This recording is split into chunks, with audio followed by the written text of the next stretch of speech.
ETF index mutual funds నేర్చుకుని stock మార్కెట్లో రాణించాలనుకుంటున్నారా? వెంటనే ఈ నెంబర్కి కాల్ చేయండి.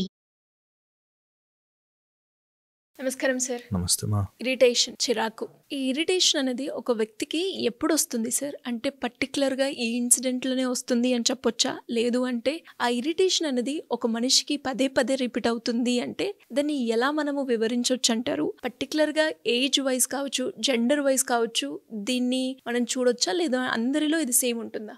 ఫస్ట్ వచ్చేసి physical irritation, mental irritation, emotional irritation, social irritation, ఇలా రకరకాల ఇరిటేషన్స్ ఉంటాయి. ఓకే. ఓన్లీ ఒక నాయిస్ ఇరిటేట్ చేయొచ్చు. మీరు ఎప్పుడన్నా చాక్ బోర్డ్ మీద రాస్తుంటే ఒక సౌండ్ వస్తుంటే అది కూడా ఇరిటేట్ చేస్తుంది. ఎవరైనా ఎక్కువ నాయిస్ పెట్టినా, సౌండ్ సిస్టమ్ పెట్టినా కూడా ఇరిటేషన్ వస్తుంది. అలాగా ఫిజికల్గా కొన్ని ఇరిటేషన్స్ ఉంటాయి. కొన్ని ఎమోషనల్ ట్రిగర్స్ ఉంటాయి. మేము డీల్ చేసేది బాగా ఎమోషనల్ ఇరిటేషన్స్. ఓకే. కొంతమంది సైకలాజికల్గాను కొంత ఎవరినో చూడగానే ఇరిటేట్ అయిపోతారు. ఆ మనిషి అంటేనే నచ్చదు, వాళ్ళ ప్రవర్తనే నచ్చదు, వాళ్ళ బిహేవియర్ నచ్చదు. ఈ టైప్లో కొన్ని సోషల్ ఇరిటేషన్స్ ఉంటాయి. అంటే బయట వాళ్ళ ఈ వ్యవస్థ ఎలా ఉంది, దీని పరిస్థితి ఎలా ఉంది, ఇదెందుకు ఇలా ఉంది అని ఇరిటేషన్ అవుతుంటారు. వాళ్ళకి ఏదో ఒక ఆర్డర్లో లేనట్టుగా, ఒకటి నచ్చినట్టుగా ఉంటుంది. సో ఇలాగ రకరకాల ఇరిటేషన్లు రకరకాలు. ఇది ఏజ్ ప్రకారం మారుతుంది. ఒక ఏజ్ వచ్చేంత వరకు ఆ ఇరిటేషన్ని మనం చెప్పుకోలేం. చిన్న పిల్లల ఏజ్లో ఉంటే వాళ్ళు ఏడుస్తారు. They cannot tell exactly what is the irritation factor ఏంటి అని చెప్పలేరు. ఇంకొంచెం మీదకి వస్తున్న కొద్దీ ఇరిటేషన్ అని తెలుసు, దాని కాజ్ తెలుసు, దాన్ని చెప్పుకోవడానికి మెథడ్ తెలీదు. నాకు ఇరిటేటింగ్ ఉంది, కొంతమంది కోపం అంటారు, కొంతమంది అరుస్తారు, కొంతమంది పగలు కొడతారు, కొంతమంది సామాన్లు వేస్తారు. ఇట్లా చెప్తుంటారు కానీ వాళ్ళకి ఎలా ఎగ్జాక్ట్లీ దాన్ని పుట్ ఫార్వర్డ్ చేయాలో తెలియదు. ఒక వైఫ్ అండ్ హస్బెండ్ ఊరికే వాళ్ళు చూస్తే ఇరిటేట్ అవుతుంటారు. ఎందుకు ఇరిటేషన్ అన్నది ఎప్పుడు కూర్చొని ఆలోచించుకోలేదు.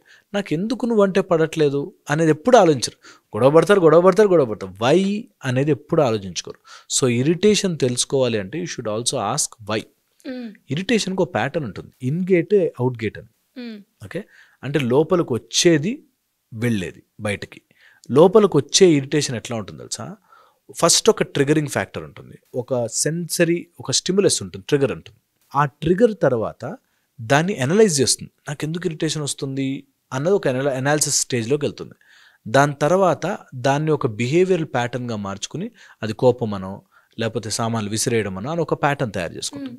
అక్కడి నుంచి బాడీలోకి సెటిల్ అయ్యి ఈ విషయం నాకు ఒక ప్యాటర్న్లా మారిపోయి ఇది ఇరిటేషన్ అంతే.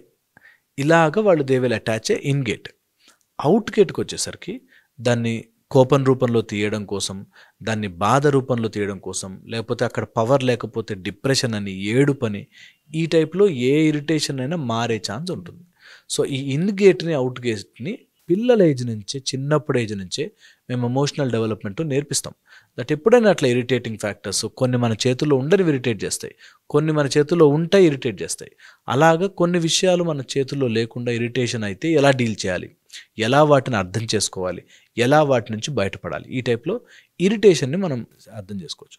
కొన్ని విషయాలు ఎమోషనల్గా ఇరిటేట్ చేస్తున్నవి మైండ్లో ఉండిపోయి ఆ థాట్ రాగానే ఇరిటేట్ అవుతారు.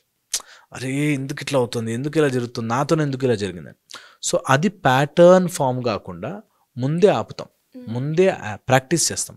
అండ్ దాన్ని డీప్రాక్టీస్ చేసి దాన్ని డీమ్యాగ్నటైజ్ చేస్తే తగ్గుతాయి ఎఫెక్ట్స్ అండ్ ఇరిటేషన్స్ తగ్గుతాయి. ఒక అతనికి పెరుగు అంటే ఇష్టం ఉండదు, ఇరిటేషన్.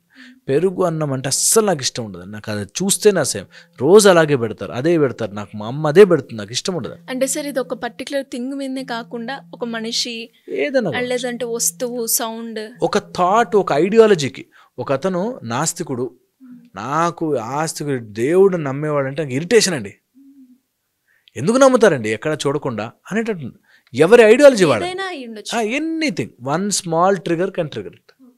సో వాళ్ళు ఇరిటేట్ అయిపోతూ ఉంటారు, వీళ్ళకి ఇరిటేట్ అయిపోతుంది. సో ఇది మనము అర్థం చేసుకోవడానికి వెళ్తున్నప్పుడు కెమికల్ ఇంబ్యాలెన్స్ అయ్యి ఆ కెమికల్ ఇంబ్యాలెన్స్ని బాడీ ఎంజాయ్ చేస్తుంది.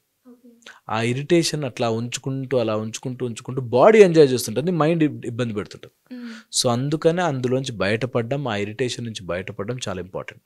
ఈ ప్యాటర్న్ తెలుసుకుని ఎక్కడ నాకు థాట్ డిస్టర్బ్ చేస్తుంది, ఆ థాట్కి కావాల్సిన కారణాలు ఏం చెప్పుకుంటున్నాను, అది ఏం ప్యాటర్న్లో తయారైంది, ఈ మూడు మనం అనలైజ్ చేసుకుంటే ఇందులోంచి ఈజీగా బయటకు వచ్చేచ్చు. అంటే ఒక ఇరిటేటింగ్ ఫ్యాక్టర్ ఉంది, నాకు ఎందుకు ఇరిటేట్ అవుతుంది ఒకటి, దాన్ని నేను ఎట్లా బెటర్ చేయొచ్చు అని ఒకటి, దాన్ని నేను ఏ ప్యాటర్న్లో బయటికి వెంట్ చేస్తున్నాను. ఇన్ని రోజులు కోపంగా అరుస్తున్నానా, ఈ రోజు నుంచి అరవకుండా చేయడానికి ట్రై చేస్తాను. ఇన్ని రోజులు మా అమ్మ మీద తిడుతున్నానా, తిట్టకుండా ఉండడానికి ట్రై చేస్తాను. ఇన్ని రోజులు పుస్తకాలు విసురుతున్నానా, ఆ ప్యాటర్న్ని మారుస్తాను అని ట్రై చేయాలి. ఇనీషియల్గా చాలా గడిబిడి ఉన్నా తర్వాత you will get habituated. And అలాగే సార్ ఇరిటేషన్ కోపంగా మారుతుందని చెప్పొచ్చా? ఇరిటేషన్ కోపంగా మారుతుంది. Irritation can take it into any form. ఒకళ్ళ ఇరిటేషన్ ఎట్లా ఉంటుందంటే, ఒక టీచర్కి ఆ పర్టికులర్ కమ్యూనిటీ వాళ్ళంటే ఇష్టం ఉండదు, సో వాళ్ళని ఫెయిల్ చేస్తుంది, కావాలంటే తక్కువ మార్కులు వేస్తుంది. సో అట్లాగ ఒక టైప్ ఆఫ్ ఇరిటేషన్ని ఏ ఫార్ములాట్లో తీసుకోవచ్చు. అల్టిమేట్లీ తిరిగి ఒక ద్వేషము, ఒక టైప్ ఆఫ్ ఇష్టం లేనితనము, ఒక టైప్ ఆఫ్ నాతో ఇలా జరగకూడదు అనే ఒక నిస్పృహ అది వచ్చేస్తుంది అనమాట. అలా వచ్చినప్పుడే మనం దాన్ని కంట్రోల్ చేసుకుని అర్థం చేసుకుని ఓకే ఇది ఒక లిమిట్ ఉంటుంది, దీన్ని దాటి వెళ్ళకూడదు అని తెలుస్తుంది. సో ఇలా ఎప్పుడైనా ఇరిటేషన్ మన ఇబ్బంది పెడితే మాత్రం ఎంత త్వరగా ఐడెంటిఫై చేస్తే అంత మంచిది. ఎంత క్విక్గా అవాయిడెన్స్ ఒకటి, అది మనకి అవాయిడ్ చేయగలిగితే బెస్ట్. అవాయిడ్ చేయలేకపోతే శరీరంలోకి వస్తే దాన్ని ఒక ప్యాటర్న్లో అయ్యే వరకు ఆగకూడదు, దాన్ని ముందే ఐడెంటిఫై చేసి ఆపుకోవాలి. Thank you sir, thank you so much.